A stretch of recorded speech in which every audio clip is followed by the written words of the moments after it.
My name is Shirlene Nafula. This is Founders Friday. I'm 26 years old, a scientist by profession, and a serial entrepreneur. I'm mainly known as the CEO of Crystal River Products. My visa got denied. The next day I was sleeping after I received the letter from the embassy. Next day I was sleeping and I had a very honest conversation with God. So I told him what next, because I had quit my previous job and I didn't have anything to do. So it might seem fictional, but that's how I interpret it. He told me I could start doing soap, toilet cleaners. 2 weeks later, I met a professor at a renowned university who gave me all the standard formulas for making products, and that's how we started. I was very broke. I didn't have any money of my own. In the past, I was not very good at saving. So my mom and my grandmom, they're the ones who financed the idea stage of my business.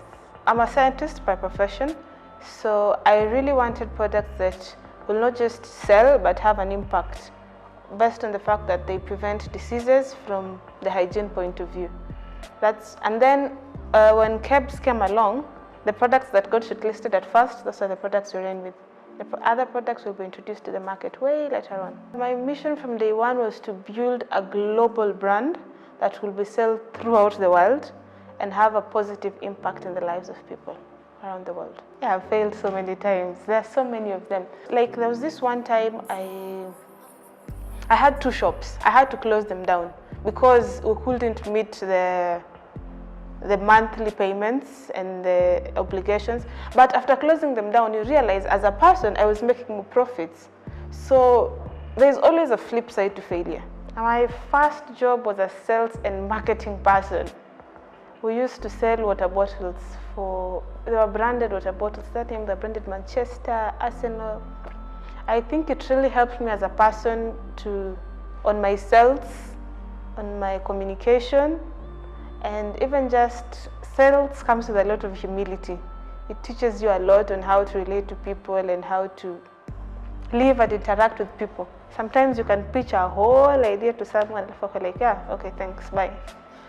You get used to it. At first I was very, very nervous. But I got to a point I realized, these people, they're human beings like myself. So I really got my calm. I had fun in the den. That 10 minutes you are seen on TV is very short because I stayed in the den for about 2 hours, talking and talking. By the time I was leaving the den, I was friends, most of them. It was a nice experience, but most importantly, I learned that sometimes you have so much as human beings, you just need to get it out to the right audience. And once you get it out to the right audience, it exposes a whole world of opportunities to you.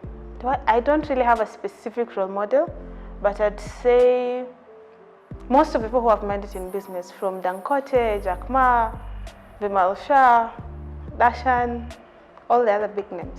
As at now, we have about 19 employees, though not all of them are paid on a monthly basis. Like I said again, I learned from my failures. So we have a different model on how we pay our employees. And what we look for in employees is basically the drive. If they can see my vision, they're definitely hired. And if money is not the goal, because the money will automatically come. No one will refuse to use soap, no one will refuse to buy soap. But at some point you need to have an employee who will understand that, sometimes payments delay, sometimes things won't always work out as you would want them to, but the most important thing is to get the brand out there and to really push the numbers up. We have different processes of selecting our employees, right from referrals. At times we usually put a call out there on social media. We do the Google templates.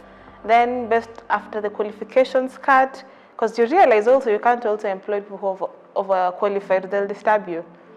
After the qualifications cut, sometimes we do shortlisting. After the shortlisting, we do interviews. After interviews, we get started. I'd say God. God, but it's also very important for people to learn how to build and cultivate relationships. Because you realize in life, we're all human beings.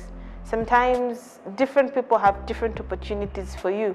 If it starts right with the watchman down there to the secretary, if you can really just build relationships and be good at it, you're on the right path.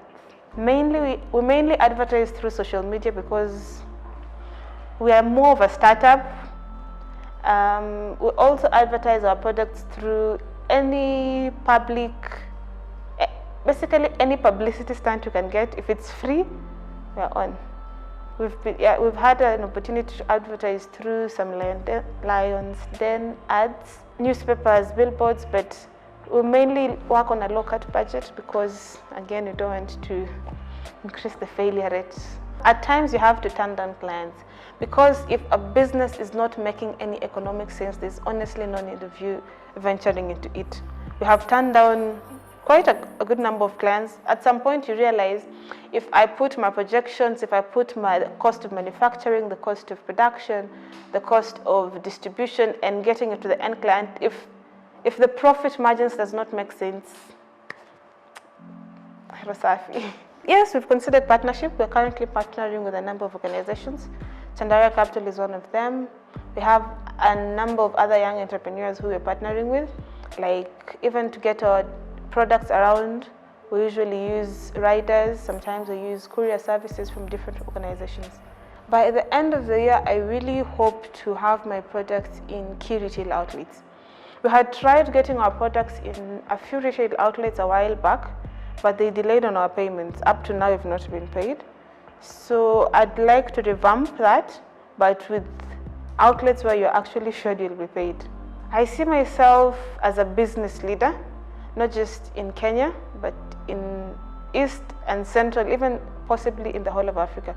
I really would like to build Crystal River products as a global brand, not just because even as at now, we are currently in communication with distributors in Tanzania and Uganda. I'd really hope that in the next 5 years, we'd have an established presence in quite a number of countries in Africa, and hopefully even the world over, you never know. I always tell this to young entrepreneurs: start small, think big, enjoy the process. I don't want to come out too spiritual, but I'd say with God, anything and everything is possible, and He'll open doors no man can shut. Yeah, I'm just lazy to do all those things. Ish. Mimi nakwambia ukazinyoa alafu utengeneze ka weave. Sell them 30,000. How is your frame? Unanichukua mpaka miguu?